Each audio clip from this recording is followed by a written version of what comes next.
Hey up everyone! So we are just a few days away from finding out who our Oscar nominees for 2025 are going to be. So this is my final Oscar nominations prediction video for all 23 categories. So yeah, fasten your seatbelts. The announcement of the Oscar nominations was supposed to be on the 17th of January, which is actually today, the day that I'm filming, but it got postponed due to the fires that have been going on in California. So they delayed it until the 23rd of January. Again, my heart goes out to all those that have been affected by the fires. There is a chance that the announcement of the Oscar nominations could be delayed once again because the Critics' Choice Awards got delayed, but we did just get our PGA nominations and ASC nominations, which is a good sign that, you know, service is resuming once again. I am kind of curious to see if these delays will have any surprising outcomes on the nominations themselves. And with the announcement of the BAFTA and SAG nominations, all this extra time that's been allotted might have given some viewers time to watch some movies that they might not have seen.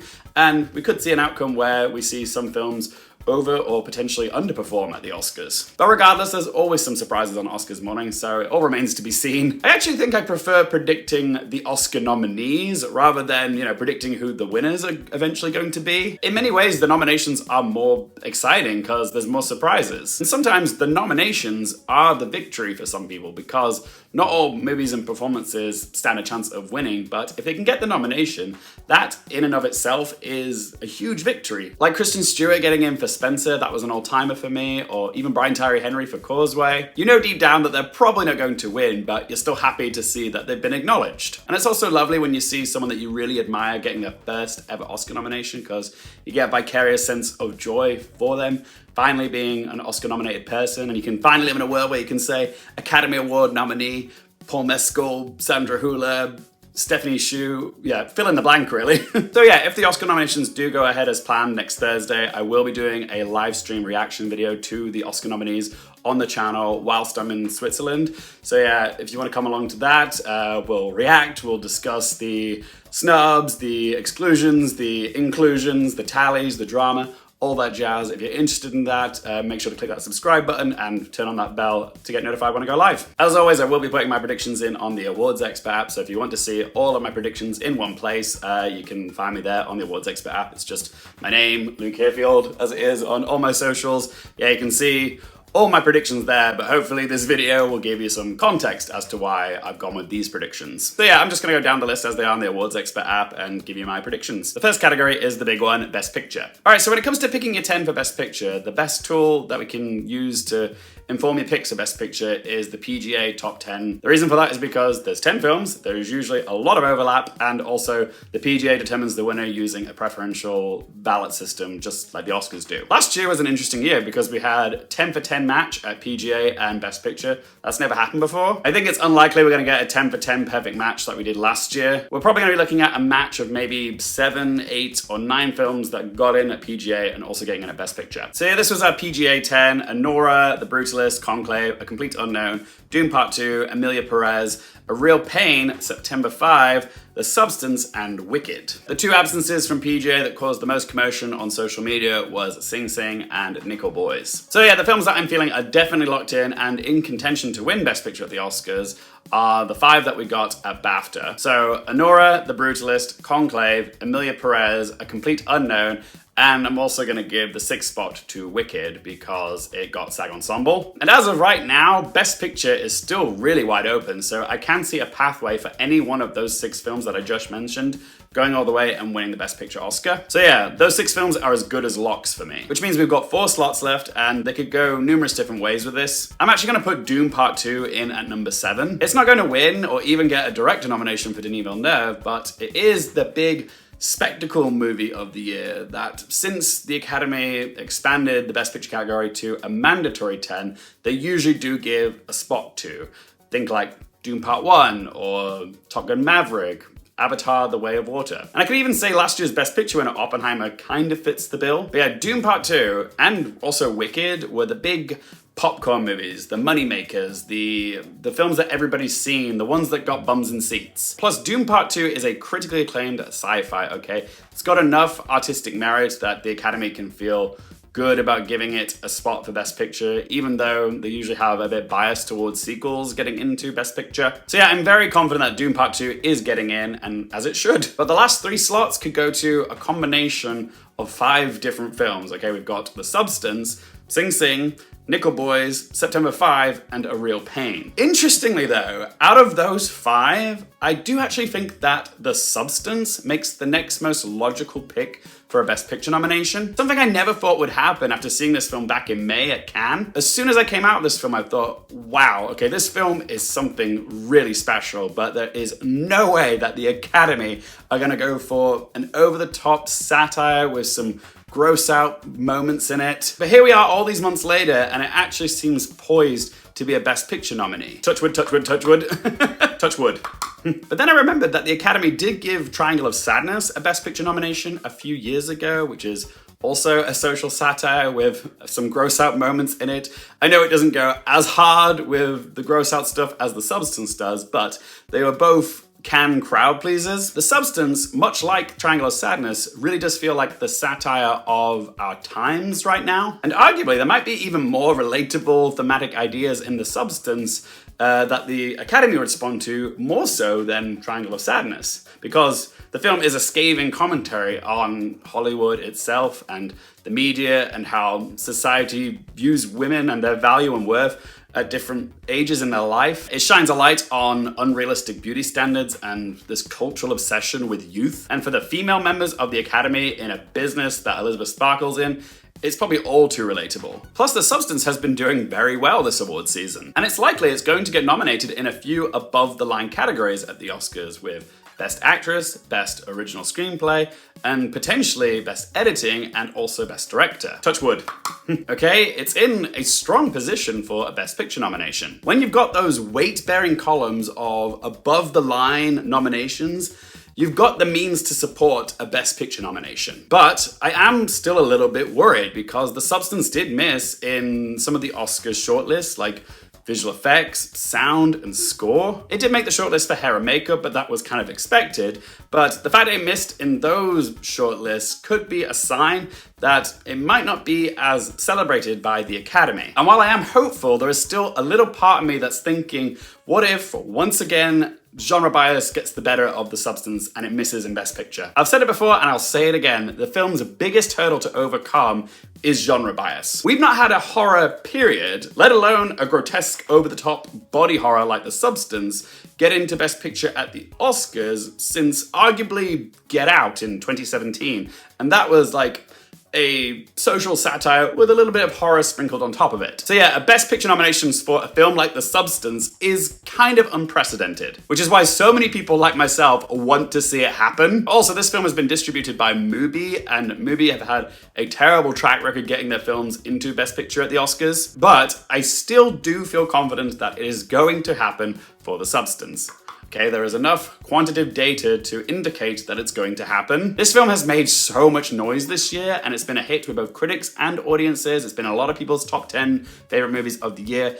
And yeah, it was done very well at the box office in comparison to its budget. In so many ways, it is the cinematic success story of the year. So it would be silly, nay foolish of the Academy not to give it a nomination for Best Picture. But still, there is that little nagging voice in the back of my head that keeps saying, the Academy don't nominate horror films for Best Picture. Genre bias, genre bias, genre bias. I've had that little nagging voice in the back of my head for other films and performances that have been snubbed due to genre bias at the Academy, but it does feel like there is something different about The Substance because it really has penetrated the zeitgeist in a way that we haven't really seen a horror movie do at the Oscars since like Get Out, or maybe a better example is actually The Silence of the Lambs back in, 1991? But the other reason I'm feeling confident that The Substance will get a Best Picture nomination is because The Substance is the only female written and directed movie of the year that has a credible chance of being nominated for Best Picture at the Oscars. And I don't think the Academy will want a lineup for Best Picture which is just male-directed films. They're going to want at least one female-directed film in there, and The Substance makes the most logical sense. Unless Pyle Kapadia's All We Imagine Is Light pulls off a really big shocker, The Substance just ticks all the right boxes to get into Best Picture. So yeah, while I will be on the edge of my seat waiting to hear The Substance called out as one of our 10 Best Picture nominees, I am going to be bold and brave and predict that The Substance is getting nominated for Best Picture. I'm putting it in at my slot number 8, which means we've got 2 slots left for Best Picture and 4 films competing for those slots. We've got Sing Sing, September 5, Nickel Boys, and A Real Pain. Again, I'm not expecting a perfect 10 for 10 match at PGA and the Best Picture lineup. Out of all the films that were nominated at PGA, I feel like September 5 is the most vulnerable one here to not show up at the Oscars because it was completely shut out at both BAFTA and SAG. When I first saw A Real Pain at the London Film Festival back in October, I felt very confident about it getting into Best Picture. I saw it doing a coda, getting in for Best Supporting Actor for Kieran Culkin, a Screenplay nomination, and also Best Picture. But now I'm not so sure, even with a PGA nomination. Usually there is at least one Searchlight film in the Best Picture lineup. Sometimes there's 2. Last year, Searchlight put all their eggs in the Poor Things basket, and All of the Strangers fell the wayside. This year, it seems that Searchlight are banking on A Complete Unknown to be their major pony in the race, and A Real Pain is like their next alternate, which is kind of funny because between A Complete Unknown and A Real Pain, I actually think A Real Pain has a better chance of actually winning something, and that's Supporting Actor for Kieran Culkin. I can see A Complete Unknown getting more nominations, but I can't see it being a frontrunner in any of them, other than maybe Timothée Chalamet being a challenger for Adrian Brody or Coleman Domingo for Best Actor. A Real Pain does have a secret weapon, which is Kieran Culkin is the frontrunner for Best Supporting Actor right now. He is collecting so many awards for this performance, including a recent Golden Globe win. But it would be weird if he won Best Supporting Actor at the Oscars and the film that he's in wasn't nominated for Best Picture. Like the last time that happened, a Best Supporting Actor winner winning for a film that wasn't up for Best Picture was Christopher Plummer for Beginners, and that was back in 2011. So there is an argument to be made that if Kieran Culkin is that much of a frontrunner for Best Supporting Actor, then you would think the film A Real Pain would have a good shot at being in the Best Picture lineup. But yeah, just because Kieran Culkin is the frontrunner in Best Supporting Actor doesn't guarantee, a Best Picture nomination. I mean, the correlation between Best Actor and Best Picture is much stronger than Supporting Actor and Best Picture, which is why Sing Sing could still show up in Best Picture because Coleman Domingo is a pretty safe prediction for Best Actor. But I can see A Real Pain getting in. It's a very charming film, which balances drama and comedy really well, and it does touch upon some heavier subjects like the Holocaust and depression and survivor's guilt, but also does it in a lovely way. It's just a very sweet film. It's a bit of a road trip film and a buddy film, and it's also a crowd pleaser. It's like this year's Little Miss Sunshine, which coincidentally was also a Searchlight film, but at the moment it really does feel like A Real Pain is sitting on the outside looking in on the Best Picture lineup. Nickel Boys isn't a safe prediction for Best Picture anymore either. That PGA snub has definitely hurt it. While Ramel Ross is likely to place in Best Adapted Screenplay, he's not as likely to get into Best Director anymore, and also this film doesn't really have any acting performances that are likely to get in either, unless Anjanou Ellis-Taylor can surprise in Best Supporting Actress, but that seems really unlikely because she hasn't really placed anywhere in the precursors other than Critics' Choice. But Nickel Boys really represents the serious, important issue movie that we usually see in the lineup. A film that looks at American history and the horrors that the African American community have endured over the years. But yeah, can it get into the Best Picture lineup with only a Screenplay nomination, maybe a Cinematography nomination? It's quite an uphill battle. It did get into Best Drama at the Globes, that is something, and it got Adapted Screenplay at BAFTA, which it needed, but again, that was its only nomination at BAFTA. But there's no denying that Nickel Boys really does feel like a film that the Academy would nominate for Best Picture. In a just world, Nickel Boys would be championed far more for awards than Emilia Perez would be. But we don't live in a just world, do we? Then there's Sing Sing, which is arguably in the most precarious position of all 4 of these films, because it missed the Best Film Drama category at the Golden Globes. It also didn't get SAG Ensemble or PGA. Okay, this film is on life support right now. However, there is a little bit of hope for Sing Sing because it has somewhat rebounded recently with its 3 nominations at BAFTA for above the line categories for Supporting Actor, Actor, and Best Adapted Screenplay. So it can still get into Best Picture. Similarly to Searchlight's films, A24 does have 2 ponies in the race for Best Picture, Okay, they've got their major pony, which is The Brutalist, which is their primary focus, and then the second horse in the race is Sing Sing. A24 did manage to get both The Zone of Interest and Past Lives into the Best Picture lineup last year, and we could see a similar outcome of Sing Sing mirroring Past Lives, you know, getting a screenplay nomination and also into Best Picture. But also, Common Domingo has been placing everywhere that he needs to at the precursors this year, so he does seem set to represent Sing Sing at the Oscars. But whether Sing Sing can get nominations for Screenplay, Supporting Actor for Clarence Macklin, and Best Picture remains to be seen. I mean, you think Sing Sing would be a lock for Best Picture because it's a film all about the power and necessity of the arts. I do have to wonder how the Academy could resist a film like this. It really does baffle me how a film like Sing Sing isn't being championed as much as it should be, especially by the industry. Plus, Sing Sing and Nickel Boys are both films with actors of color in the leading roles, and they're both films about the experiences of minorities. Granted, you can argue that Emilia Perez, and to an extent Wicked as well, are both stories about, you know, marginalized people, but they're both musicals, and you'd kind of expect the Academy to nominate some more serious films in the Best Picture lineup. It's just good optics to have a selection of films that represent a diverse range of stories and characters. So if both Nickel Boys and Sing Sing both get snubbed from the Best Picture lineup, expect there to be some backlash. I don't think they will. I think at least one of them will get in. It's just trying to decide between the two. If I had it my way, they would both be in the Best Picture lineup, but it doesn't seem like it's going to happen. But yeah, because Nickel Boys got Best Film Drama at Golden Globes, I'm gonna give the 9th spot to Nickel Boys. But do I give the 10th spot to Sing Sing or A Real Pain? And some of you are probably wondering, what about September 5? We're going at PGA. Well, I'm just having a hard time believing it's gonna get into the Best Picture lineup without a single BAFTA or SAG nomination. I'm not saying it can't happen for September 5, but it would definitely be a shocker. I do think it's gonna be either Sing Sing or A Real Pain. Sing Sing has been on wobbly ground recently, so there's every chance it could get bumped for A Real Pain. It wouldn't be that shocking. But what's really throwing me off is the fact that Sing Sing got 3 BAFTA nominations in above the line categories. And that could be a sign that the pendulum is swinging back in Sing Sing's favor, and it might just get into Best Picture. It would be bonkers if BAFTA gave Sing Sing more nominations than the Academy did. A Real Pain got Golden Globe Comedy and PGA, and Kieran Culkin is like the frontrunner for Supporting Actor. I wouldn't mind if A Real Pain got into the Best Picture lineup. I do really like the movie. I just wouldn't like to see it get in over Sing Sing or Nickel Boys. But I do think A Real Pain can get into Best Picture. I'm just trying to do all the maths in my head, like where Sing Sing and A Real Pain missed, and I'm like just trying to quantify, is it more valuable to have Common Domingo in Best Actor but not win, or to have, you know, Kieran Culkin be the supposed frontrunner for Supporting Actor? Is that more valuable for getting into Best Picture? I don't know. The maths isn't mathing. But yeah, that correlation between the Best Actor nominees and the Best Picture nominees is quite substantial, and I do think Common Domingo is a pretty safe pick for Best Actors. Yeah, there's still every reason to believe Sing Sing can show up for Best Film. Oh, it's tough because I do prefer Sing Sing as a movie, but I kind of think A Real Pain has a little bit more going for it. Are we gonna have 2 Searchlight films or 2 A24 films get into the Best Picture lineup? Because I don't think we're gonna get 2 sets of 2. So yeah, while it breaks my heart a little bit, I think I'm gonna give the 10th spot to A Real Pain. Are there any other possibilities here that could be surprises?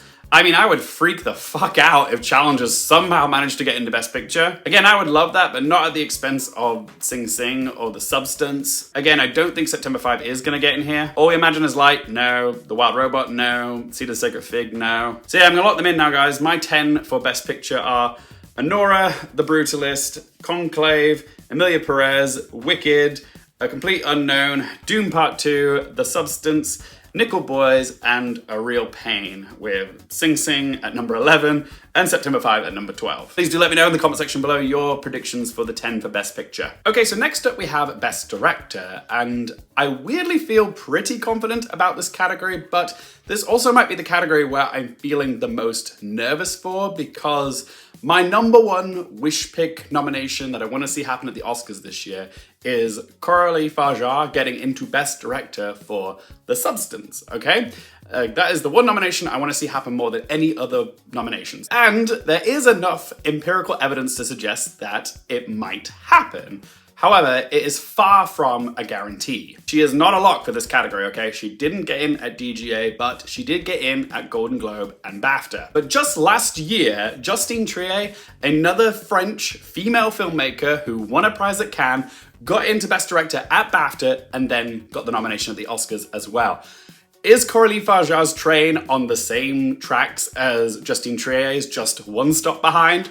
I certainly hope so. In hindsight, Justine Trier probably was a little bit more of a safer pick because her film was a gripping courtroom drama, and it also won the top prize at Cannes, the Palme d'Or. Coralie Farjat won Screenplay at Cannes, but funnily enough, Justine Trier ended up winning all the Screenplay awards over award season last year. What's interesting is that we did have 3 Cannes filmmakers get into Best Director at the Oscars last year. That was Martin Scorsese for Killers of the Flower Moon, Justine Trier for Anatomy of a Fall, and Jonathan Glazer for The Zone of Interest. And we could potentially see another 3 filmmakers from Cannes get into Best Director at the Oscars this year, with Sean Baker for Honora, which he won the Palme d'Or for, Jacques Audiard for Emilia Perez, which also won the Cannes Jury Prize, and also potentially Coralie Farjat for The Substance, which won Best Screenplay at Cannes. So yeah, if those 3 do end up getting in, then it will be quite similar to last year, because we'll have 2 men and 1 woman get in from Cannes, but also 2 international filmmakers and 1 American filmmaker, Sean Baker, getting in through Best Director. I do think this is an outcome that could happen, but honestly, if Jacques Audiard missed in Best Director, I wouldn't be that upset about it. Sorry, not sorry. For me, I feel fairly confident that our top 4 in this category are Brady Corbet for The Brutalist, Sean Baker for Honora, Jacques Audiard for Emilia Perez, and Edward Berger for Conclave. All 4 of them are in strong Best Picture contenders, and amazingly, all 4 of them have never been nominated for Best Director at the Oscars. It's important to note that Edward Berger did win the Academy Award for Best International Feature for All Quiet on the Western Front, but he wasn't nominated for Best Director at the Academy Awards that year, even though he did win Best Director at BAFTA that year for All Quiet on the Western Front. But yeah, Edward Berger has earned a lot of clout and good favor with the Academy since All Quiet on the Western Front, and I do think he's gonna show up for Conclave, because Conclave is a very well-rounded film, it's very well liked. The question I'm asking myself though is, can Coralie Farjat get the 5th spot? Again, the biggest obstacle for her here is the director's branch don't typically nominate films like The Substance for Best Director, okay? It's not because she's a woman. This is gonna sound like a weird comparison, but bear with me. But the director's branch did give Emerald Fennell a nomination back in 2020 for Promising Young Woman. I will say it was a bit of a weaker year because the competition wasn't as fierce that year because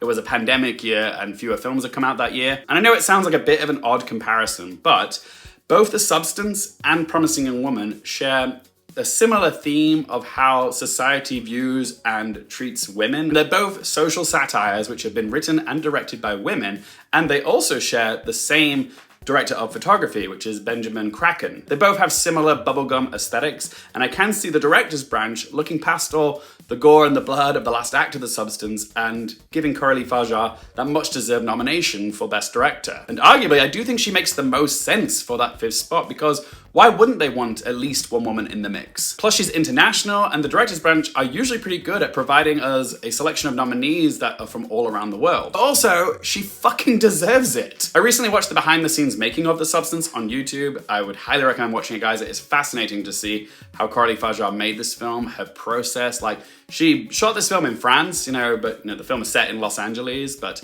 because she shot in France, it was cheaper, and she distributed that money that she saved into other areas of the film, and yeah, she shot so much of it practically. And there's this whole segment at the end of the video where you see after filming had wrapped with like principal photography and the actors, they had an extra month with a small crew where they were filming all the like intense close-up shots that, really make the film stand out, like the needle going into the arm, the egg at the beginning, the star melting on the Hollywood Walk of Fame. Like there's so much that went into this, and so much thought, imagination, creativity, and and also the references and the nods to like other horror movies that, the influences.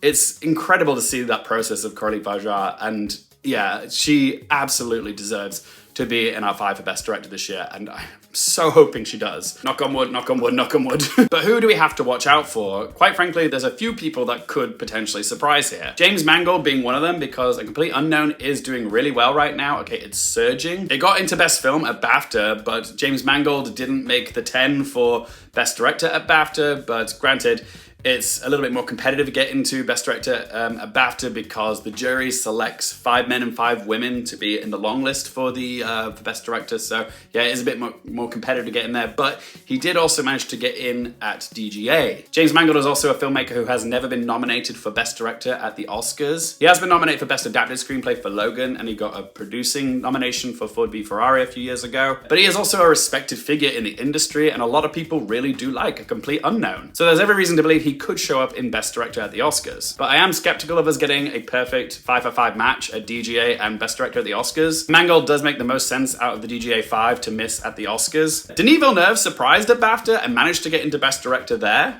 Way to go, BAFTA. That was easily my favorite nomination of BAFTA this year, even more so than Carly Fajar. But as much as I want to see Denis Villeneuve in our Best Director lineup, it seems unlikely that he will show up at the Oscars. He was snubbed for Best Director at the Oscars last time for Doom Part 1, and I know Doom Part 2 is a bigger and better movie, but they rarely acknowledge sequels in big franchise movies for Best Director, okay? Not even James Cameron could get in for Avatar: The Way of Water, or Peter Jackson for The Two Towers. The last time it kind of happened was George Miller for Mad Max Fury Road, but you can make the argument that that wasn't really, a sequel. It was more of a relaunch of his IP. So yeah, while I do think that Denis Villeneuve absolutely deserves a nomination for what he's pulled off with both the Doom movies, like the world building in that movie is incredible, the spectacle of it all, how it's character driven despite all the amazing action set pieces. He absolutely deserves to be nominated, but I just don't think it's going to happen. And I will say this, I would love to see him show up at the Oscars, but not at the expense of Carly Fajar missing at the Oscars, because we have 6 slots for director at the BAFTAs, only 5 at the Oscars, and I really want to see Carly Fajar get her first. Again, in a just world, Jacques Audiard wouldn't be in here, and we'd have Denis Villeneuve in his place. Just saying.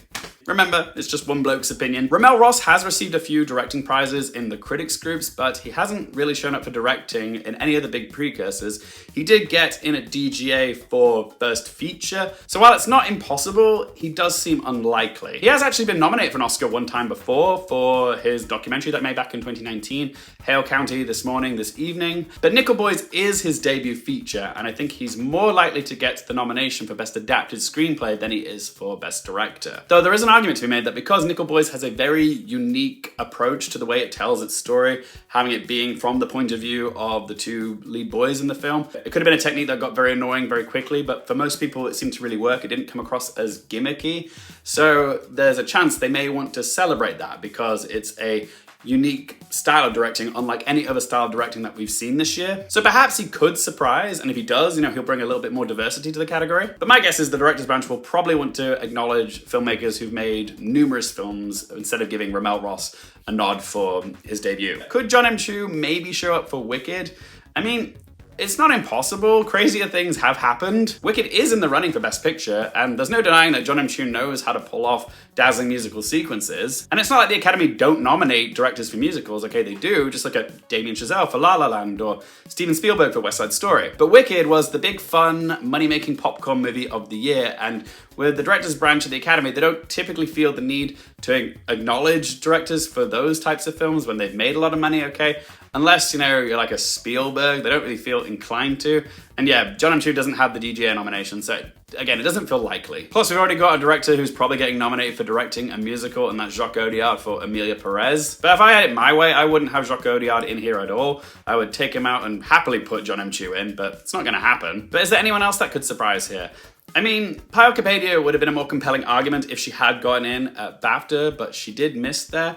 But she did, get into the Golden Globes, and she did win a prize at Cannes, so it's not impossible. But yeah, again, if we're going to see a female director show up here, it's probably more likely to be, Carly Fajar for The Substance, because The Substance is a stronger movie in other categories, above the line categories. So yeah, it would be kind of a gag if Payal Kapadia showed up instead of Carly Fajar. Luca Guadagnino always gets passed over for director, even when he's deserving for films like Challengers or Call Me By Your Name. The man had 2 movies out this year with Queer and Challengers, and he's not gotten nominated for either of them. So for me, I'm filling in my predictions as A, B, C, E, as in A for Honora for Sean Baker, B for The Brutalist for Brady Corbett, C is for Conclave with Edward Berger, E for Emilia Perez with Jacques Audiard, and for the last spot, I'm going to be bold and brave and make a bit of a hope prediction and give the 5th spot to Carly Fajar for The Substance. Ooh. And if it does happen, I am going to scream, okay? It's gonna be like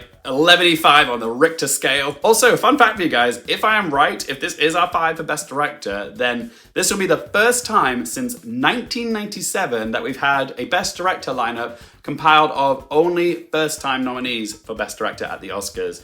Isn't that wild? Yeah, the last time it happened was 1997. That was the year that James Cameron won for Titanic. Can you believe that was his first ever Oscar nomination? That was what, 27 years ago? But yeah, I really am hoping for 5 newbies in this category this year, and I just want more than anything for Coralie Fajar to be one of them. Do let me know in the comment section down below, what is the one Oscar nomination you want to see happen more than any other this year, okay? The one that you are praying for. Who is your Coralie Fajar this year? Let me know in the comment section down below. Okay, so next up is my favorite category, which is Best Actress. Just like last year, I want to start off this category by saying, please prepare for some heartbreak, some shock, or outrage when it comes to the nominees in this category, okay? Because like last year, Best Actress is once again the most competitive category at the Oscars, because we only have 5 slots and 14 or so amazing leading actress performances contending to make it into the 5. So yeah, once again, the maths ain't mathing. Now, given all of the Best Actress precursor nominations that we've had,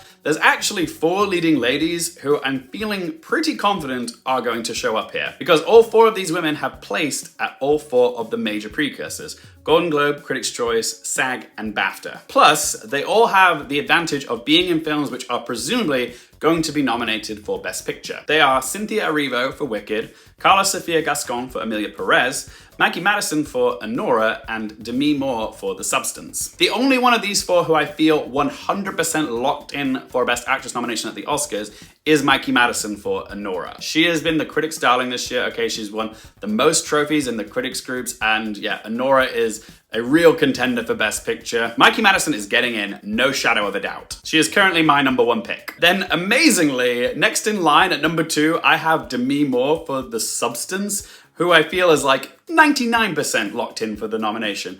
The 1% is to allow for that little bit of doubt that's in my mind that this is, a performance in a horror movie or a genre movie and, Academy bias and whatnot, but I still feel pretty confident that it's going to happen for Demi Moore, because not only has she placed at all 4 of the significant precursors, but she also has a win under her belt with that win for the Golden Globe and that amazing speech that she gave. And she's also got that comeback narrative that the Academy love. Arguably, Demi Moore might actually be the new frontrunner in this category, but I'm gonna save that topic of discussion for my deep dive Best Actress predictions video. That video is gonna come up on the channel soon, guys. You don't wanna miss that. It's one of my favorite videos I get to make each year, because yeah, it's my favorite category, this. So if you don't wanna miss that, remember to click that subscribe button and turn on the bell so you get notified when it goes live. And that's the thing, I know there's a history of disappointment when it comes to the Academy acknowledging performances in either horror movies or genre movies, just like Toni Collette in Hereditary or Emily Blunt in A Quiet Place. Even last year, you can argue that Margot Robbie missed for Barbie. It's not a horror movie, but it's not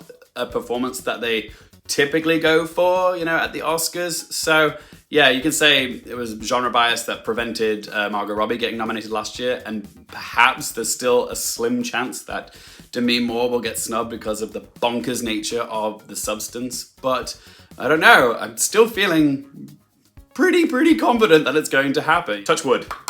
I think Demi Moore is safely in our Best Actress 5 and is going to be one of the coolest Oscar nominations ever, okay? It's gonna be an all-timer. Emilia Perez has been gaining momentum the past few weeks, and Carla Sofia Gascon has placed everywhere that she needs to. There's no reason to think that she will miss, but there is still a small part of me that thinks she could miss. And the reason for that is because I have seen a lot of negative press about how well Emilia Perez has been doing this award season, circling online, and I'm wondering if the tide might be beginning to turn on it, now that more people are aware of its somewhat problematic representation of the Mexican community as well as the trans community. But Carla Sofia Gascon is a nomination that I'm actually really excited for, because it's a history-making nomination if she gets in, because she'll be the first ever trans woman to get into Best Actress at the Oscars, okay? I'm definitely here for a watershed, glass ceiling nomination, okay? And even though it won 2 prizes at Cannes, I honestly wasn't sure how it was going to be received when it was released, and I didn't know if the performances in this film were going to be embraced, but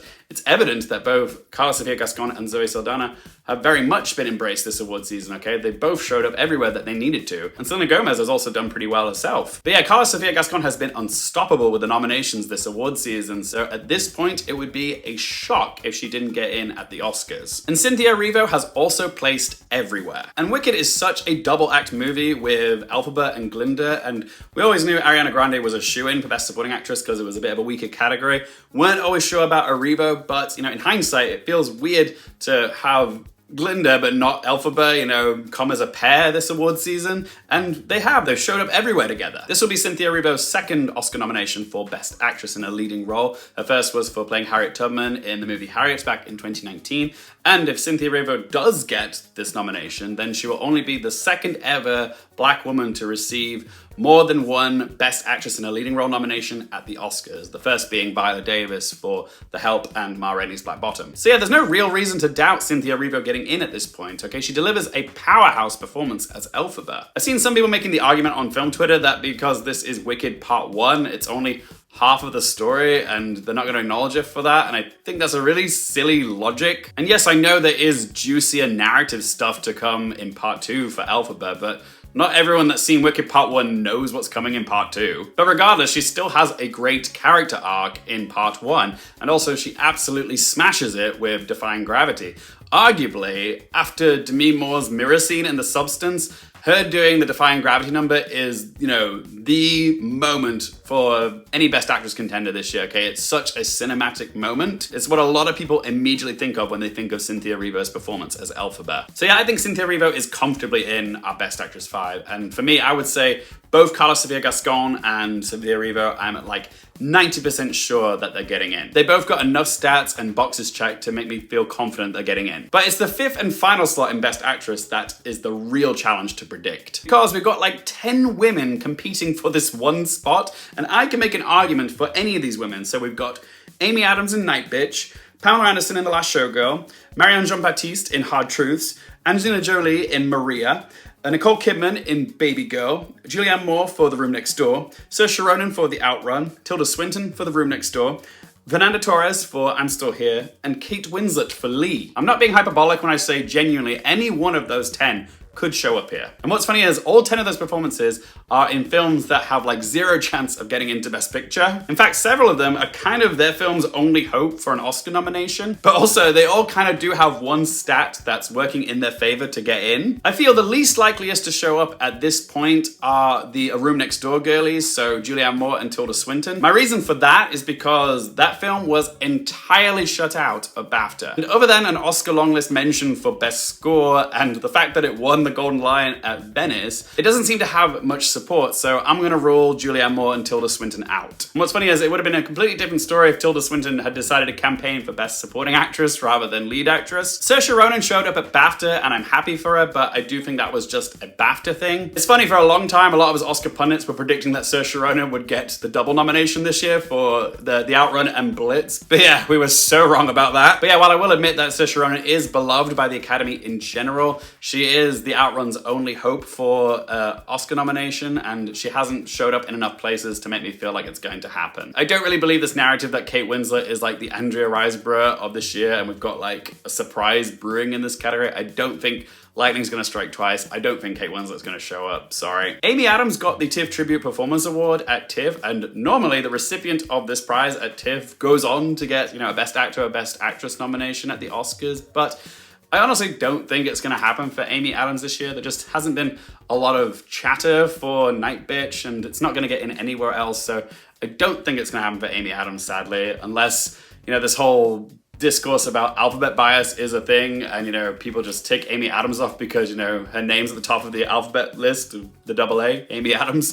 Yeah, don't think it's gonna happen for Amy Adams this year. Nicole Kidman got the Volpe Cup for Best Actress at Venice, and like the TIFF Tribute Performance Award for Amy Adams, the Volpe Cup is normally a good stat for getting in a Best Actress at the Oscars as well. Look at Olivia Colman for The Favourite, Emma Stone with La La Land, Penelope Cruz with Parallel Mothers, Vanessa Kirby with Pieces of a Woman, and of course Cate Blanchett for Tar. Any other year I would say, yeah, Nicole Kidman's very likely to get in with a Volpe Cup win, but the race is just so damn crowded this year, and she didn't win the Golden Globe. She lost to Fernanda Torres there.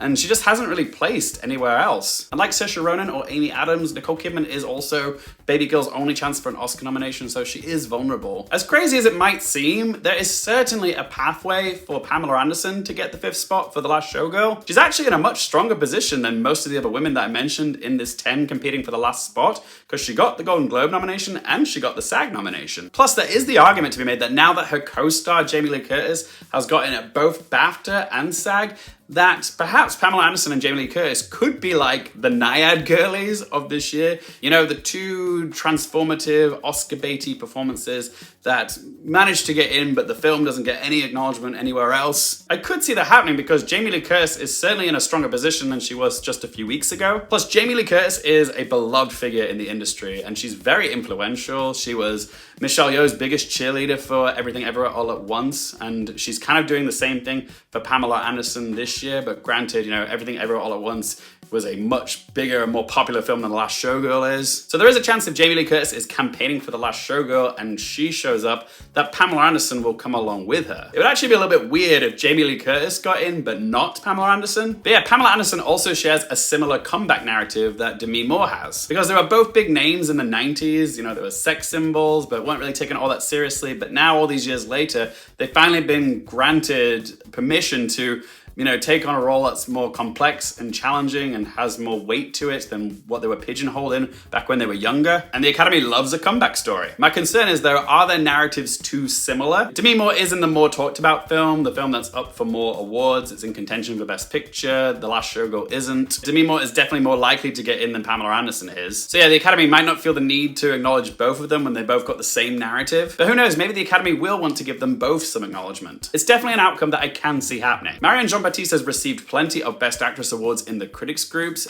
She has missed in a few of the big precursors, but I could see her riding the wave of momentum from the nomination that she got at BAFTA and getting in that 5th spot at the Oscars, kind of like Jessie Buckley for The Lost Daughter when she got into Best Supporting Actress. But other than Best British Film, she was the sole representation for Hard Truths at BAFTA, which means she might also be in a vulnerable position, like Ronan or Adams or Kidman, because if the film isn't getting discussed in other categories, it gives voters less incentive to check out the film, and she might just fall the wayside. I do believe there is a strong possibility that Hard Truths could be completely goose-egged by the Academy. To me, Fernanda Torres seems like the likeliest contender to get that 5th Best Actress spot because of her Golden Globe win. That Golden Globe win has given her a significant boost. She's the type of international pick that I can see the Academy going for. She's a national treasure in Brazil, and she's never had an Oscar nomination before. And also the film that she's in, I'm Still Here, is Brazil's submission for Best International Feature at the Oscars, and it does have a strong chance of getting into that category. So yeah, out of all these other Best Actress contenders, she does have a slight advantage over most of them because at least her film is being considered for another category other than Best Actress. And I'm Still Here did get the nominations at both BAFTA and Golden Globe, so I do think there is a strong possibility that Fernanda Torres is going to get that 5th spot, but I still think there is a compelling argument for Angelina Jolie to take the 5th spot. Ever since I saw Maria at Venice, I was certain that Angelina Jolie's performance was a Best Actress nominated performance at the Oscars. Sometimes you just get that feeling when you're watching a performance, oh, the Academy are going to go for this. And I do think she can still show up despite her missing at SAG and BAFTA. Maybe because she's following the exact same trajectory as Kristen Stewart did when she was doing her award season campaign for Spencer. But Stewart got the Golden Globe and Critics' Choice, then she missed at BAFTA and SAG, but then surprised at the Oscars. And there's an argument that Angelina Jolie could do the same thing. I think history could repeat itself with Angelina Jolie. I will say I do think that Fernanda Torres is in a somewhat slightly stronger position than Jolie because I'm Still Here is probably going to get into international feature. Jolie is pretty much Maria's only hope for an Oscar nomination. However, Maria did show up at ASC for cinematography, so there's an argument to be made that it could get into cinematography, but I'll talk about that later in this vid. The thing to remember about Pablo Larraín's films is that while they are polarizing, the Academy have shown favor to the lead actresses who are at the center of his films. So Natalie Portman and Kristen Stewart both managed to get into Best Actress, so there's a compelling argument that Angelina Jolie could also get in and complete the triptych of Pablo Larraín's 3 celeb biopic movies. I remember the Academy loves seeing actors playing real-life people, and that's one thing that is significantly missing from the Best Actress contenders this year. We don't have a lot of people playing real-life people, but you know, Angelina Jolie is playing a world-renowned opera singer, Maria Callas, and yeah, it is the type of performance that they do typically like to acknowledge in Best Actress. So yeah, I still think she's in the race. And it's not like she's undeserving of the nomination either. I do think this is like one of Jolie's, if not her finest performance to date. But yeah, like I said for Hard Truths, Maria could easily be a film that gets entirely goose-egged by the Academy. So yeah, I can see any of the women on this list showing up in that 5th spot for Best Actress, but out of these 10, there are 4 who I think have a reasonable chance of getting in.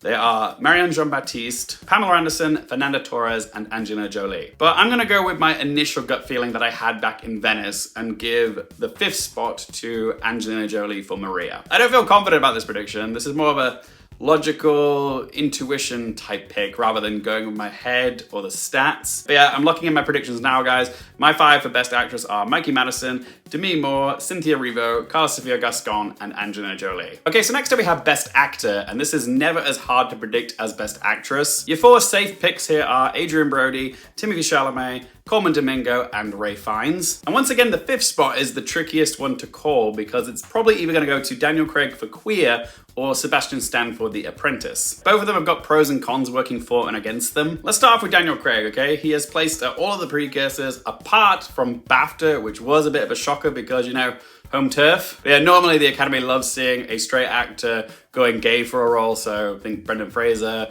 Rami Malek, Bradley Cooper in Maestro, even Benedict Cumberbatch for The Power of the Dog. But again, Daniel Craig is kind of Queer's only hope for an Oscar nomination, but like Angelina Jolie, I could see him being the sole nominee for his film. But also the last third of Queer is quite weird and trippy, so it might not be everyone in the Academy's cup of tea. So yeah, let's move on to Sebastian Stan. Sebastian Stan did get in at Golden Globe and BAFTA, but he's not been as consistent as Daniel Craig with the precursors. But Sebastian Stan is also playing a real life person, okay? It's a very transformative role with a lot of makeup. That's something the Academy do usually like seeing, you know, actors playing real life people. The problem is for Sebastian Stan, he's playing one of the most controversial and polarizing figures in the world right now, and that is the president of the United States himself, Donald Trump. But you can argue maybe they would nominate Sebastian Stan here because his portrayal of Trump doesn't actually paint Trump in a positive light. So you can also make the argument that might be more of a reason to nominate Sebastian Stan. But on the flip side of that, some voters might be so over the whole Donald Trump discourse and might not want to go anywhere near this film. Sebastian Stan has also had a very good year with The Apprentice and also winning a Golden Globe for his performance in A Different Man. I'm wondering, can he capitalize on the momentum and buzz that he got for A Different Man and get a nomination for an entirely different role with The Apprentice?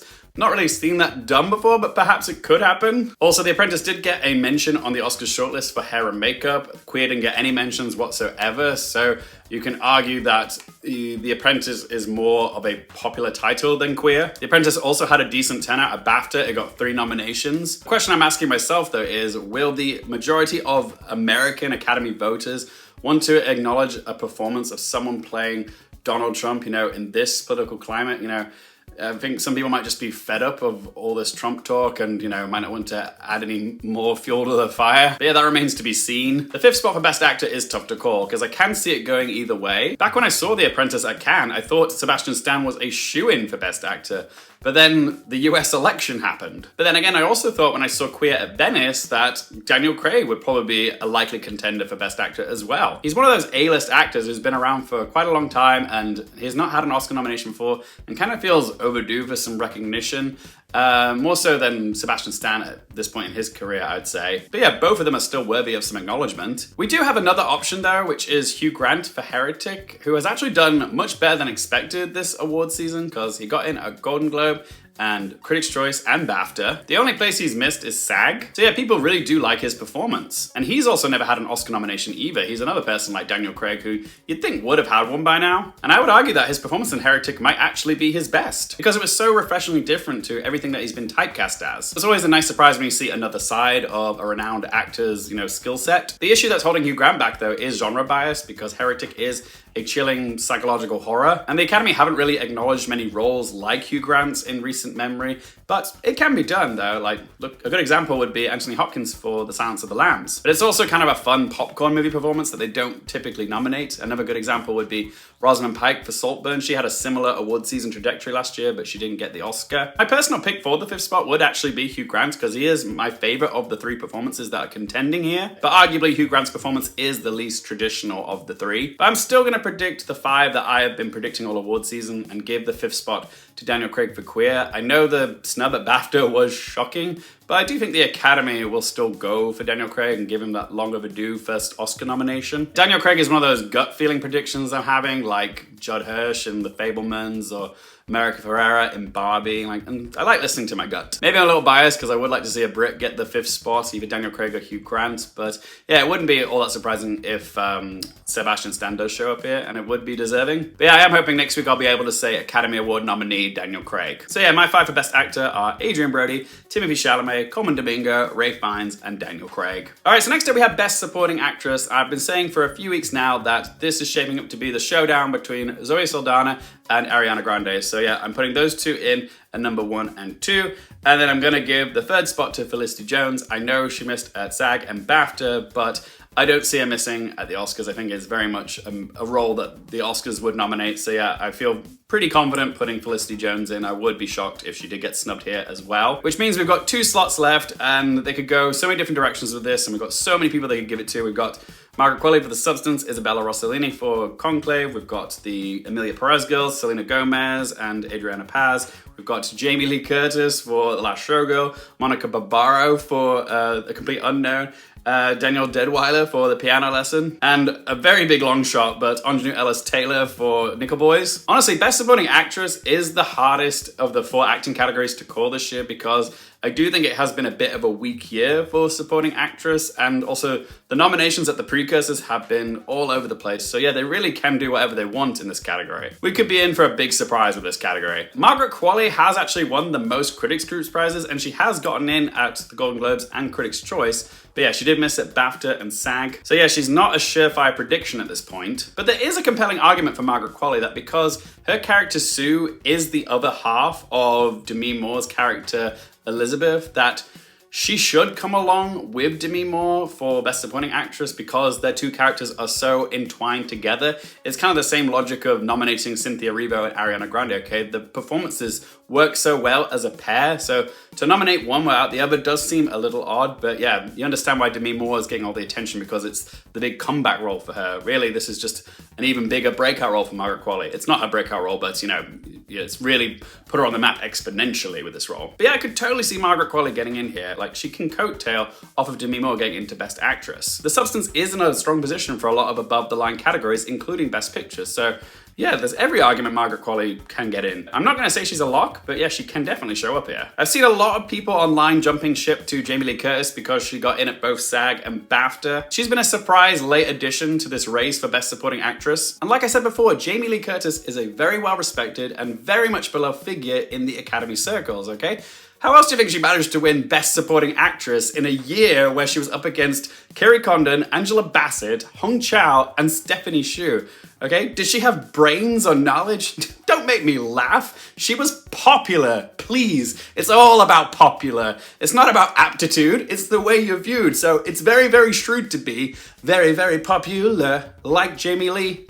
Way! But Jamie Lee Curtis could be like, say, Eddie Redmayne in The Good Nurse, you know, shows up at SAG, shows up at BAFTA, but then doesn't make it in at the Oscars. Because The Last Showgirl isn't that strong of a movie overall. It didn't make the shortlist for Best Song at the Oscars, even though it got in at the Golden Globes. And like Nyad, it really is resting on the performances of Pamela Anderson and Jamie Lee Curtis. Now, while it does seem weird to be predicting Nickel Boys to get into Best Picture without a single acting nomination to go along with it, there is still a slim chance that maybe Anjanou Ellis-Taylor could surprise in Best Supporting Actress for her performance in Nickel Boys. Could she still show up here with only a previous Critics' Choice nomination?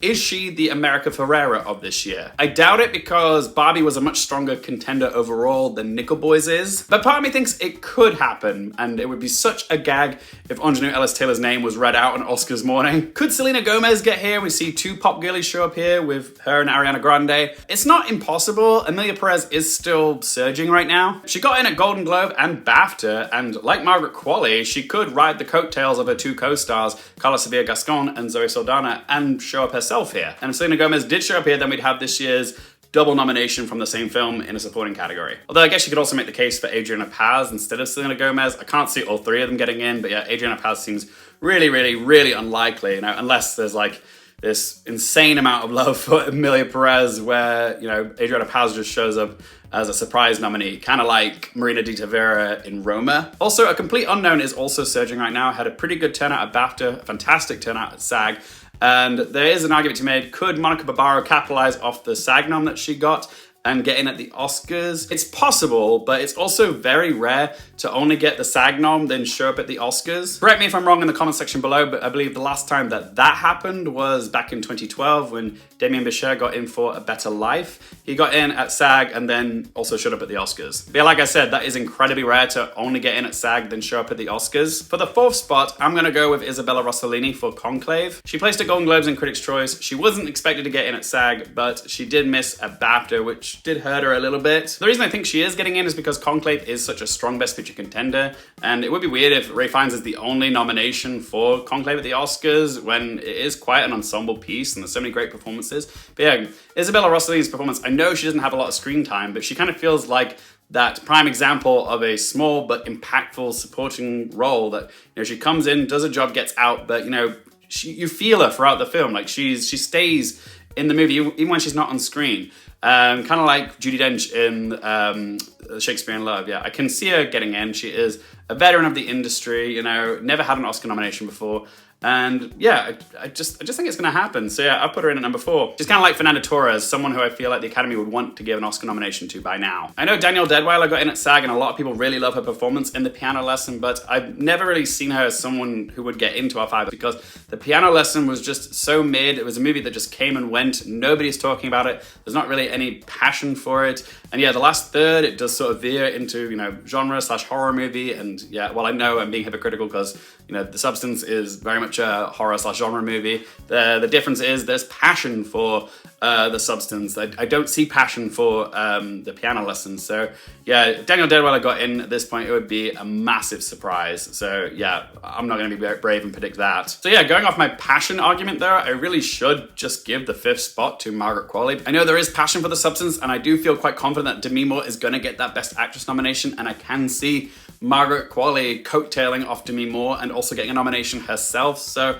yeah, I'm going to be bold and put Margaret Qualley in the 5th spot. I totally understand if you want to put Jamie Lee Curtis in because she got BAFTA and SAG. That's probably more of an enticing package than Margaret Qualley's Critics' Choice and Golden Globe nominations, but I do think The Substance is still, you know, a stronger Best Picture play. It's going to get nominated for more awards than The Last Showgirls. I think it's a stronger movie overall. I think more people have seen The Substance, so I'm still going to go with Margaret Qualley, but I totally understand if you want to put Jamie Lee Curtis in here. She is a dark horse, I'd say, to get that 5th spot. I'm locking them in now, guys. My final predictions for Best Supporting Actress are Zoe Saldana, Ariana Grande, Felicity Jones, Isabella Rossellini, and Margaret Qualley. But watch out for Jamie Lee Curtis. Next up, Best Supporting Actor. I actually feel pretty good about this one. Like Best Actress and Best Actor, I feel pretty confident about my top 4, and then the 5th spot is the one where I'm a little bit iffy on. So yeah, the 4 that I'm confident on are Kieran Culkin for A Real Pain, Guy Pearce for The Brutalist, Yuri Borisov for Anora, and Edward Norton for A Complete Unknown. That 5th spot can go to a number of different people. The ones that are vying for it are Clarence Macklin for Sing Sing, Denzel Washington for Gladiator 2, Stanley Tucci for Conclave, and Jeremy Strong for The Apprentice. I really wanted to go to Clarence Macklin for Sing Sing, but he did miss a Golden Globe and SAG. But thank God he did get that BAFTA nomination. If he hadn't, he probably would have had no chance. But no, he still does have a foot in the race. Like I said before, Sing Sing is hanging on by a thread right now. Denzel Washington missed at SAG and shockingly BAFTA as well. Can you imagine? BAFTA not going for Denzel Washington? Never! But yeah, also his performance isn't in a Best Picture contender, so it seems very unlikely he's gonna overcome the stat missing BAFTA and SAG and then surprise at the Oscars. But if there was anyone to do it, you know, Denzel Washington would be the man to do it. He is beloved by the Academy. Just not the British Academy. I still think there is like a teeny tiny chance that maybe Stanley Tucci could coattail off of Ralph Fiennes and surprise nom here for Conclave, but I don't think it's going to happen, okay, because he's not placed at any of the precursors, and Stanley Tucci hasn't really been campaigning for this role, so I don't think he cares. I don't think it's going to happen, but there's maybe a slight chance that it could. Jeremy Strong absolutely makes the most sense to predict here because he got Golden Globe, BAFTA, and SAG. It's a commanding, transformative role. He's playing a real-life person, Roy Cohn, who was also queer, okay? Love seeing a straight actor going queer, don't we? Again, it's the argument of, will the Trump movie be championed by the Academy? If they don't, then yeah, he could be a casualty here. But if he does get in here, then we'll see the two Succession brothers getting into the same supporting actor category in the same year. Kieran Culkin and Jeremy Strong. I kind of want to see that happen, but not as much as I want to see Clarence Macklin nominated. So yeah, I believe the fifth spot is going to come down to either Clarence Macklin or Jeremy Strong. The smart prediction here is to go with Jeremy Strong because he has the more favorable stats. He's also more of an established name within the industry compared to Clarence Macklin, who is a newcomer. But I really want to go with my heart and predict Clarence Macklin. It's probably foolish. I'm probably setting myself up for disappointment, but I'm going to give the fifth spot to Clarence Macklin.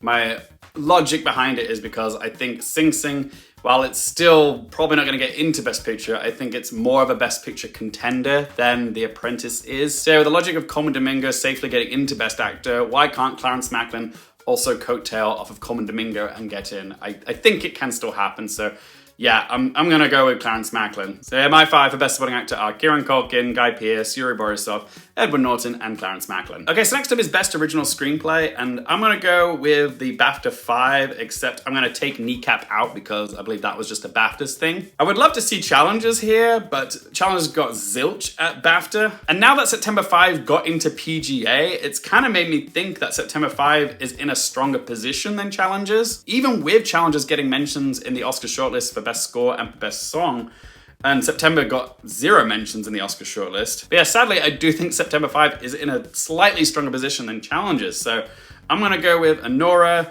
A Real Pain, The Brutalist, The Substance, and September 5. And I think that's probably going to be September 5's only nomination. The only other place I could see it maybe getting into is for Best Editing. Okay, so next up we have Best Adapted Screenplay. They may go 5 for 5 with BAFTA here, even though both Nickel Boys and Sing Sing are kind of on the bubble of getting snubbed for Best Picture. It just makes sense to go with the films that are going to be up for Best Picture. The problem is, though, we have like 7 Best Picture titles that are vying for Best Adapted Screenplay, but I feel like the one that we can take out is Wicked. I'm gonna go with Conclave, that feels like the obvious winner here, and then Nickel Boys, Emilia Perez, Sing Sing, and A Complete Unknown. I would rather see Dune in here over Emilia Perez, but Emilia Perez is a stronger contender for Best Picture, and Dune is also a sequel, and it's kind of that whole been there, done that mentality. Okay, so next up we have Best International Feature, and I'm actually gonna go with 3 movies I saw at Cannes this year. The obvious one is Emilia Perez, and I'm gonna give slot number 2 to The Seed of the Sacred Fig, because that won a prize. And then I actually think that The Girl with a Needle might show up here. It got in at the Golden Globes, and I think a lot of people really do like that movie. I know it didn't get in at BAFTA, but yeah, that was because All We Imagine It's Light was eligible there. It's not eligible here at the Oscars because it wasn't submitted as India's choice. So yeah, I've gone with Emilia Perez, Seed of the Sacred Fig, and The Girl with the Needle. Then I think the love for Kneecap at BAFTAs will carry over here. I think it's going to be in our 5 and be representing for Ireland. And then the last slot, do I go with I'm Still Here? Or I've heard a lot of love for How to Make Millions Before Grandma Dies. But yeah, I'm gonna go with I'm Still Here because it got in a Golden Globe and BAFTA. So yeah, that's my 5 for Best International Feature. Okay, so next up is Documentary Feature, and I actually feel pretty confident about my picks this year. I'm going with No Other Land, Black Box Diaries, Soundtrack to a Coup d'Etat, Dahomey, and Sugarcane. The reason I'm going with them is because they're the ones that have shown up the most, like the most important precursors. So IDA, BAFTA, and Cinema Eye. But yeah, I think No Other Land is the obvious frontrunner here because it won at IDA and also the Gotham Awards. Okay, so next up is Animated Feature, and I feel really good about my 5 because I feel like everybody has this 5. We've got The Wild Robot, Flow, Inside Out 2, Memoir of a Snail, and Wallace and Gromit: Vengeance Most Foul. If something were to surprise here, then maybe you could make an argument for Moana 2 because, you know, Disney, but I think it's a collective opinion that Moana 2 just isn't up to the standard of what Moana 1 delivered. So yeah, it seems unlikely. If Moana 2 was likely to show up in Best Original Song, then I would likely change my tune and say it could show up here, but that's not even gonna happen because The Wild Robot is more likely to get a nomination for Best Song than Moana 2 is. Yeah, that's my 5 for animated feature, but I think everybody has this 5. Okay, so next up we have cinematography, and I think we could be in for a surprise with this category because we got our ASC nominations the other day, but they gave us 7 instead of 5. And in that 7, they gave us Maria. Our boy, Edward Luckman, is still in the race, guys. He showed up at ASC last year and managed to get in at the Oscars for El Conde. But I do understand the whole argument that it was the token black and white film that the Academy usually like to give a slot to, like Roma or Cold War or The Lighthouse. One nomination I'm particularly excited that could happen is Jaron Blansky for Nosferatu because he got in at ASC and he got in at BAFTA. I still think there is potential for him to miss. But yeah, my safe picks for this category are The Brutalist, Conclave, Doom Part 2 because Greg Fraser did get in at BAFTA and ASC, so yeah, they clearly still like what he's doing with Doom Part 2. I think Greg Fraser is a somewhat safe prediction, so I am putting him in my 5, but you know, there's still that whole like sort of argument of we acknowledged him last time for Doom Part 1. Should we do the same again this time? We could acknowledge someone new. But yeah, I've still got him in my 5. Emilia Perez got in at BAFTA, but missed at ASC, so I'm actually hoping it's vulnerable. And I'm hoping because Nosferatu got in at ASC and BAFTA, they're gonna go with Nosferatu instead of Emilia Perez, which means the 5th spot will probably go to either Nickel Boys or Maria, or maybe a complete unknown, because that also got in at ASC. I understand the reasoning to go with the films that are more likely to get into Best Picture, so Nickel Boys or a complete unknown, or even Emilia Perez, but I think the Academy are gonna go for Luckman again. I know they really like his work, and yeah, it got in at ASC, so it's giving me a little bit of hope. So, and I do think Maria has some of the best cinematography of the whole year. So yeah, it's a bit of a hope prediction, but I'm gonna be foolish maybe and put Edward Luckman in for Maria at number 5. Find out in a few days. That's one I'm really hoping turns out to be true. Okay, so next up we have Best Editing, and I've always said that editing is intrinsically tied to both sound and also Best Picture. So you kind of do want to predict films that are either strong Best Picture contenders or have such bold, in-your-face editing that's impossible to ignore. So with BAFTA, they did actually go for Anora, Conclave, Doom Part 2, Emilia Perez, and Kneecap. And yeah, Kneecap actually does have very flashy in-your-face editing. But again, I think that's a BAFTA thing. I'm not actually expecting it to show up at the Oscars, so I'm gonna take Kneecap out. And I can understand why a lot of people do have The Brutalist in their 5 because it is a legit Best Picture contender. And it could be one of those films like Banshees of Inisherin that gets into Best Editing, even though the editing isn't particularly flashy. And I can make the same argument for A Complete Unknown. But for the 5th spot, I'm gonna opt to not put The Brutalist in, and I'm actually gonna go bold and go with The Substance. Because the editing in The Substance is wild. And The Substance also got the nom at Ace Eddie. So yeah, my 5 for Best Editing are Anora, Conclave, Doom Part 2, Emilia Perez, and The Substance. Production design. The BAFTAs went with Conclave, Dune, Nosferatu, The Brutalist, and Wicked. They didn't go for Gladiator 2, but if this was our 5 at the Oscars, I'd be happy with that. I still think the Oscars might be cool here and give The Substance a nomination, because it got in at the Art Directors Guild. Like, I could see an outcome where they bump Nosferatu for The Substance because The Substance is more of a Best Picture contender. And I know production design probably isn't the first thing that most people think of when they think of The Substance, but genuinely, I think Elizabeth's apartment, where a good chunk of the movie takes place, is so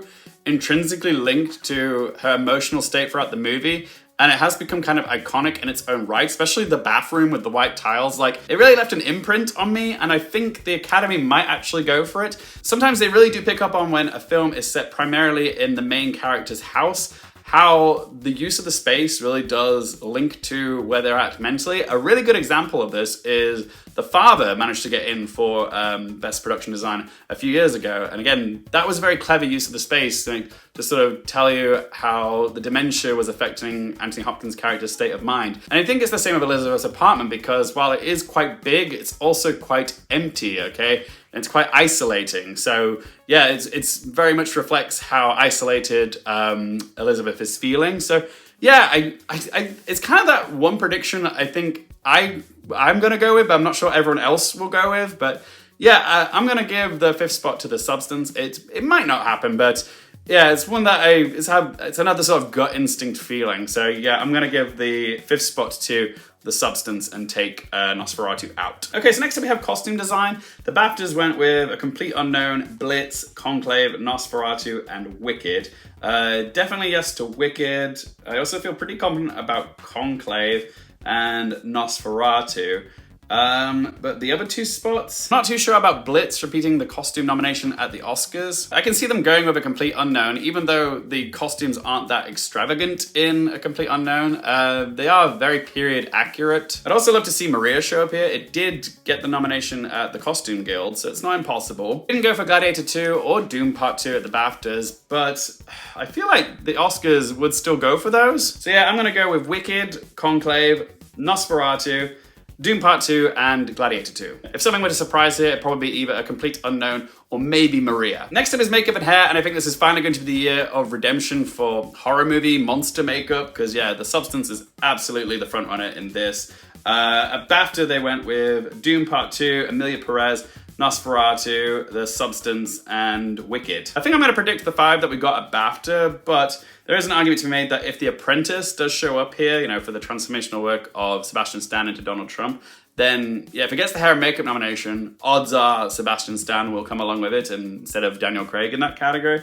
So yeah, but I'm going to stick with the BAFTA 5, so that's Doom Part 2, Emilia Perez, Nosferatu, The Substance, and Wicked. Okay, so next up we have Best Visual Effects, and with the Oscars, they typically like going for, you know, the big action-packed blockbuster movies here, so yeah, I think Doom Part 2 is the obvious frontrunner here, so yeah, putting that in at number 1.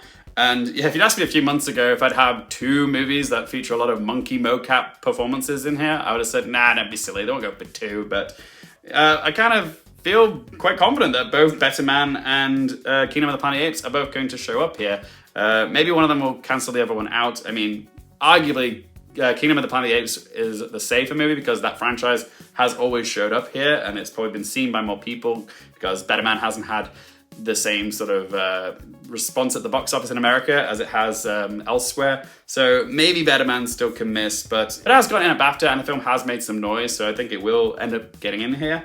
And then I'm gonna go with the other blockbuster of Gladiator 2 because yeah, big swords and sandals epic. Even if the some of the CGI in that is a bit, you know, wobbly with the the CGI monkeys. When I think of Wicked, I don't immediately think of the visual effects in it, but I can still see it getting into visual effects at the Oscars because I got in at BAFTA. But perhaps maybe the Academy will bump Wicked, you know, for something Disney-esque like Mufasa or even Deadpool and Wolverine, because I mean usually we do get at least one superhero movie in the mix, and the only real contender here is Deadpool and Wolverine. Like I know Wicked's gonna get into Best Picture, but with the Academy they don't feel the need to, you know, give the slots in Best Visual Effects to, you know, Best Picture films. Can see Wicked missing here. You could give Wicked spot to something like Alien Romulus. You know, they do a little bit of sci-fi. The Creator got in last year. But yeah, my final 5 for this category is Doom Part 2, Better Man, Kingdom of the Planet of the Apes, Gladiator 2, and Wicked. Best Sound. The BAFTA 5 in this category were Blitz, Dune Part 2, Gladiator 2, The Substance, and Wicked. We can immediately take The Substance out because it missed on the shortlist for the Oscars in this category. Interestingly though, Emilia Perez missed at BAFTA, but I can see it still getting in for the Oscar. Like, it's a musical, but also like some of the emphasis on sound, like, you know, the scene where they're loading the guns, you know, in the final act, you know, it's a very intentional use of sound, so I could see it showing up here. I don't think Blitz is going to have a strong showing at the Oscars, but I can still see it getting into sound. For one, it got the BAFTA nomination, but also it's a World War II movie, and often the Academy do like acknowledging movies with a lot of, you know, explosions or gunfire or artillery, and yeah, Blitz just fits the bill really well for that, so I'm gonna give it a slot in Best Sound. What's interesting about this year in the shortlist is that there aren't really any vehicular movies in the Oscars shortlist, like nothing to do with planes, trains, and automobiles. Usually the Academy loves movies that have to do with cars or, you know, racing in the sound category, but we don't really have that in the list here because they didn't give a mention to Furiosa and Mad Max Saga when they could have. So yeah, without any of those types of movies in the mix, I kind of have to default to movies about music because Bohemian Rhapsody managed to get in here and managed to win. Elvis got a nomination for sound. So I'm gonna go with A Complete Unknown. But yeah, the Cinema Audio Society gave their 5 for live action to A Complete Unknown, Deadpool and Wolverine, Doom Part 2, Gladiator 2, and Wicked. So maybe the Academy will bump Blitz for something like Deadpool and Wolverine. But my logic is between a war movie and a superhero movie, I feel like the Academy would go for the war movie. But yeah, I'm gonna lock my predictions in now for Best Sound. My 5 are Doom Part 2, Gladiator 2, Wicked, Blitz, and A Complete Unknown. Okay, so next up we have Best Score, and there's gonna be no Hans Zimmer here for Doom Part 2. The BAFTA 5 were Emilia Perez, Conclave, The Brutalist, Nosferatu, and The Wild Robot, and the Golden Globe 6 were Challengers, Conclave, The Brutalist, The Wild Robot, Emilia Perez, and Doom Part 2, but yeah, we can obviously rule Doom Part 2 out. I know Challengers didn't even make the shortlist for BAFTA, but I still think it could show up at the Oscars because it won the Golden Globe. I personally would take Emilia Perez out and put Challengers in, but I think it's more likely they're going to take Nosferatu out because of genre bias and give it to Challengers. So yeah, my 5 for Best Score are The Brutalist, Conclave, Challengers, Emilia Perez, and The Wild Robot. Next up we have Best Song, and I think it's a safe presumption that the 2 Emilia Perez songs are getting in here, which is El Mal, which won the Golden Globe, and Mi Camino. The other songs that got in at the Golden Globes were Kiss the Sky from The Wild Robot, that song from The Last Showgirl, can't remember what it's called, but it's the one by Miley Cyrus. And then there's a song from Challengers, Compression, Repression, or whatever it's called. And then the Better Man song, Forbidden Road, by Robbie Williams. Could maybe Winter Coats get in for Blitz? That was a fairly nice song, you know, sung by Saoirse Ronan, written by Steve McQueen. Would be kind of funny if he got a nomination for Best Song, you know, still showed up at the Academy Awards. I actually really liked the song Harper and We'll Go West, you know, written by Kristen Wiig in Will and Harper. I guess if I was predicting Will and Harper to get into Best Documentary, I might predict it for Best Song. I mean, Will and Harper did get in at the BAFTAs, but I'm still not predicting it to get into Best Doc. Diane Warren has a song for 6888 called The Journey, and yeah, I feel like that's a more safe pick because Diane Warren always gets in here at the Oscars, so I'm gonna put her in. My 5 for Best Song are gonna be El Mal and Mi Camino from Emilia Perez, Kiss the Sky from The Wild Robot, Challengers, Compression, Repression, and The Journey from 6888. All right, so now we made it onto the short categories, and these are the 3 categories which I often struggle the most with because I don't have time to seek them all out. Normally this is the time of the year where I would be going out of my way to try and watch as many of them as possible, but because I'm leaving for Switzerland tomorrow, I simply do not have time to watch a load of these movies and tell you which ones I think are going to get in. So I'm going to have to go off of like Gold Derby, you know, what's a popular on awards expert, and like my initial gut feeling. So yeah, any of you that have come to this video looking for advice or guidance on the shorts, I am not the best person to ask, okay? I'm just gonna say that right now. I've done the bare minimum when it comes to researching all the titles in these categories. Like, I've IMDb'd them, I've looked at their letterbox scores, I've like done a little bit of reading on them, so yeah. But I'm just gonna go with the films that jumped out at me most, which were Once Upon a Time in Ukraine, because, you know, hot topic right now. The Only Girl in the Orchestra, Eternal Father, Chasing Rue. I think that's just because I just got back from Australia and I've seen a lot of kangaroos, so yeah, good a reason as any to predict that, right? And the last spot I've given to I Am Ready Warden. Yeah, those are my 5. If I manage to get 3 out of 5, I'll be very happy with that. Okay, so next up we have animated short, and as a rule, I just default to the films that are about animals or have an animal in the title. So yeah, I've gone with A Bear Named Wojtek, if I'm pronouncing that correctly, A Crab in the Pool, maybe Elephants, Me because it's #1 on the awards expert app because I'm a massive sheep, another animal, hey, and Beautiful Men because it's #2 on the awards expert app. So yeah, locking them in now. And last category, live action short. Yeah, with the live action shorts, I typically go for things that like hot topics or like issues that are going in the world right now. So yeah, I think war, famine, poverty, genocide, you know, usually the Academy likes to show their support for like causes with the live action shorts. So I've gone with An Orange from Jaffa, The Man Who Could Not Remain, The Masterpiece. Anuja is the #1 on the awards expert app, so I'm gonna go with that. Dove Cote, I don't know if I'm saying that right, but yeah, put that in at #5.